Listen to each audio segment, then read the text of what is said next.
பாட்டிய ஒவ்வொருத்தரும் அவங்க பேர சொல்லி, அதுக்கப்புறம் அவங்க விலாசம், அதுக்கப்புறம் இந்த அவங்க போன் நம்பரு, அதுக்கப்புறம் இந்த கரெக்டா அவங்க வயசையும் சொல்லுங்க. என்ன தம்பி பேரு இந்த போன் நம்பர் விலாசம் எல்லாத்தையும் கரெக்டா சொல்லி விடுவோம். இந்த வயசை கரெக்டா சொல்லணுமா? ஆமா பாட்டியோ, இந்த வயசு ரொம்ப ரொம்ப முக்கியம் பாத்துடுங்க. கவர்மெண்ட்ல இருந்து ஒரு ஆளு தெருவா கணக்கெடுக்க வந்துட்டு இருக்காரு. இந்த வயசை சரியா சொல்லுங்க. என்ன இந்த பாருங்க, உங்க பியார் தப்பா சொன்னாலும் சரிதான், அட்ரஸ் தப்பா கொடுத்தாலும் சரிதான், போன் நம்பர் தலைகளை கொடுத்தாலும் சரிதான், வயசை மட்டும் கரெக்டா சொல்லிருங்க. இந்த பாருங்க, கரெக்டா சொல்லிருங்க. நான் பொல்லதமா இருவேன். தேவலாம ஏன் விஷயத்துல தலையிடாத. எனக்கு தெரியும் எப்படி கொடுக்கணும்னு. அதெல்லாம் சரியா கொடுப்பேன். பாரு, நீ கல்யாணம் வீட்டுக்கு தானே கிளம்புற. போய்கிட்டே ஏறி போறீ. இடி யா மாமி வீட்டுக்கு சொல்லிட்டு இந்த வயசை கரெக்டா கொடுக்கணுமானே கேள்வி எனக்கு என்னமா சொல்லி தொலைச்சிரும். கிளம்பி போன வச்சிட்டு என்ன போட்டு நம்ம சொல்ல கேட்க வச்சிது. தம்பி என் பாரு செல்ல தாயி, வயசு 39.4. என்ன என் பாரு பச்சை வரணும். பஞ்சு மேல சொல்லுவாவா?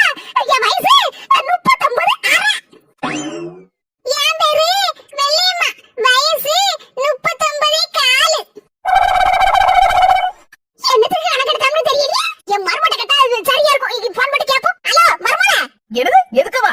60 வயசுக்கு மேல உள்ள ஆள்கள் எல்லாம் இப்பவே கணக்கெடுத்து வரக்கூடிய மே மாசம் வெயில் மண்டே புழக்கும்ல, அப்போ இங்கெல்லாம் இருந்தா சரிப்படாது அவங்க எல்லாம் அப்படின்னு சொல்லிட்டு ஊட்டி கொடைக்கானல் அப்படின்னு ஒரு 15 நாள் டூர் அனுப்ப போறாங்களாம். அங்கே தங்க வச்சு திங்கிறதுக்கு தூங்குறதுக்கு எல்லாம் ஃப்ரீயா கொடுக்க போறாங்களாம். அதனாலதான் சொன்னேன், நீங்க எந்த வயசு கொடுத்தீங்க? எனக்கு முடக்க கொடுத்துருப்பீங்கன்னு நினைக்கிறேன்.